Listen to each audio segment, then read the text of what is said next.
आपको बता दें, जहां प्रधानमंत्री नरेंद्र मोदी आज रात 8 बजे देश को संबोधित करने जा रहे हैं। ये संबोधन भारत पाक टेंशंस के बीच अपने आप में बेहद महत्वपूर्ण माना जा रहा है। और आपको बता दें कि ऑपरेशन सिंदूर के बाद प्रधानमंत्री नरेंद्र मोदी का ये पहला देश के नाम संबोधन होगा।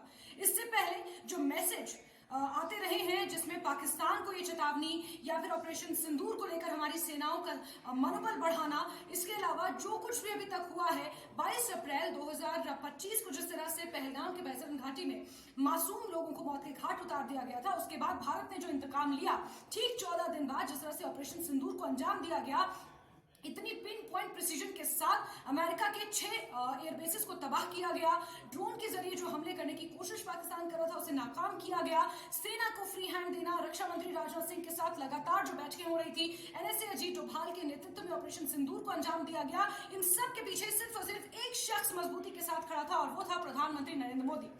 और अब औपचारिक तौर पर प्रधानमंत्री नरेंद्र मोदी अब से कुछ ही घंटों बाद यानी कि रात 8 बजे पूरे देश को संबोधित करेंगे और इस संबोधन पर देशवासियों की नहीं बल्कि पूरे अंतर्राष्ट्रीय जो पूरे आप ये कहा जा सकता है कि अंतर्राष्ट्रीय स्तर पर ये संबोधन अपने आप में महत्वपूर्ण होगा।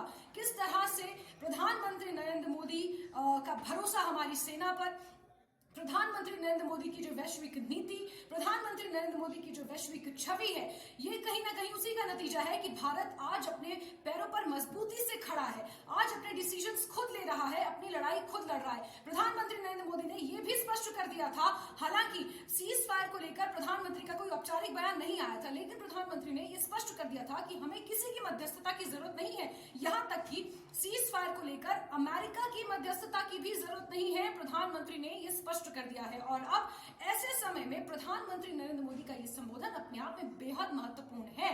ये अंतर्राष्ट्रीय समुदाय के लिए भी अपने आप में महत्वपूर्ण है कि ऑपरेशन सिंदूर को सफलतापूर्वक अंजाम देने के बाद पाकिस्तान के अंदर घुसकर, बड़ी बात यह है कि पाकिस्तान ने जिस तरह से अपनी संसद में गिरफ्त भपकी दी थी न्यूक्लियर हथियारों को इस्तेमाल करने की, एक न्यूक्लियर हथियारों से लैस देश के अंदर घुसकर उसके एयर बेसिस को तबाह किया गया है कि वो एयर बेसिस पूरी तरह से अभी अनऑपरेशनल है। ऐसे में ये नतीजा है प्रधानमंत्री नरेंद्र मोदी की नीति का। प्रधानमंत्री नरेंद्र मोदी ने जिस डायरेक्शन में सोचा देश को ले जाने के लिए, उसी डायरेक्शन में देश आज आगे बढ़ रहा है। यही नतीजा है कि हमारे 26 निहत्थे लोगों को मौत के घाट उतारने के बाद पाकिस्तान को अपने घुटनों पर आना पड़ा 4 दिन के अंदर ही। पाकिस्तान ने ये कोशिश की, ये हिमाकत की कि हम भारत के ऊपर हमला करेंगे, इन्फिल्ट्रेट करने की कोशिश की। बीएसएफ ने 7 जैश के आतंकवादियों को मार गिराया। सुचेतगढ़ से भी इन्फिल्ट्रेट करने की कोशिश की, वहां पर भी बड़े पैमाने पर सर्च ऑपरेशन शुरू कर दिया गया। इसके अलावा आसमान से तुर्की से भीख में लिए गए ड्रोन्स के जरिए भारत पर हमला करने की हिमाकत की, जिन्हें हमारे एयर डिफेंस सिस्टम ने ही लेजर के जरिए हवा में ही तबाह कर दिया। चीन से ली गई मिसाइलों के माध्यम से हमारे सैन्य चौकियों को निशाना बनाने की कोशिश पाकिस्तान की तरफ से की गई, उन्हें हवा में ही ढेर कर दिया गया। और इन सब के पीछे अगर एक शख्स मजबूती से खड़ा था, जो देश को लीड कर रहा था, जो हमारी सेनाओं को जिसने फ्री हैंड दिया था, जिसने पूरी तरीके से हमारी सेनाओं पर भरोसा जताया था, एनएसए अजीत डोभाल के साथ लगातार बैठकें हो रही थी, सीडीएस अनिल चौहान के साथ बैठकें हो रही थी, रक्षा मंत्रालय को, रक्षा मंत्री राजनाथ सिंह को जिस तरह से बल दिया गया, वो बल दिया प्रधानमंत्री नरेंद्र मोदी की नीतियों ने, प्रधानमंत्री नरेंद्र मोदी के भरोसे ने। और अब आज रात 8 बजे प्रधानमंत्री नरेंद्र मोदी देश को संबोधित करने जा रहे हैं। सभी की निगाहें इस पर टिकी हैं। और आपको यह भी बता दें कि संबोधन इसलिए महत्वपूर्ण है क्योंकि ऑपरेशन सिंदूर हमने डीजीएमओ, डीजीएओ, डीजीएनओ को भी सुना, रक्षा मंत्री को भी सुना, हमने सीडीएस को उनके क्या रुख है, एनएसए अजीत डोभाल का क्या रुख है, ये भी हमने सुना, हमने विदेश मंत्री एस जयशंकर को भी सुना। लेकिन इस ऑपरेशन के बाद इंतजार था प्रधानमंत्री नरेंद्र मोदी की चुप्पी तोड़ने का।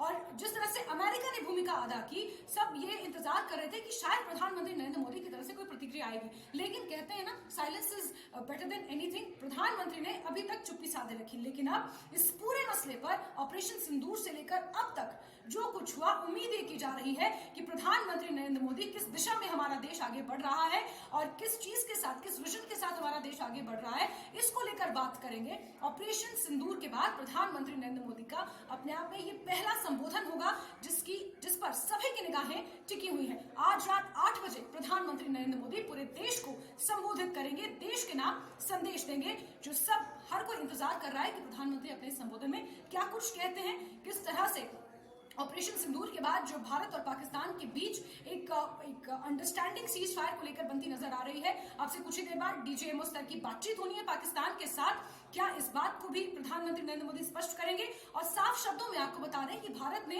शनिवार को एक बड़ा निर्णय लिया था, जिसमें अपनी नेशनल सिक्योरिटी डॉक्ट्रिन को एक बड़ा मोड़ देते हुए प्रधानमंत्री नरेंद्र मोदी की तरफ से यह स्पष्ट किया गया था कि अगर कोई भी भारत की तरफ आंख उठाकर देखेगा तो उसे एक्ट ऑफ वॉर माना जाएगा। एक भी आतंकी हमला और पाकिस्तान इस दुनिया के नक्शे से मिट जाएगा। इस बीच प्रधानमंत्री नरेंद्र मोदी का आज का यह संबोधन बेहद महत्वपूर्ण है। भारत ही नहीं बल्कि अंतरराष्ट्रीय मंचों की निगाहें प्रधानमंत्री नरेंद्र मोदी के इस संबोधन पर टिकी होंगी।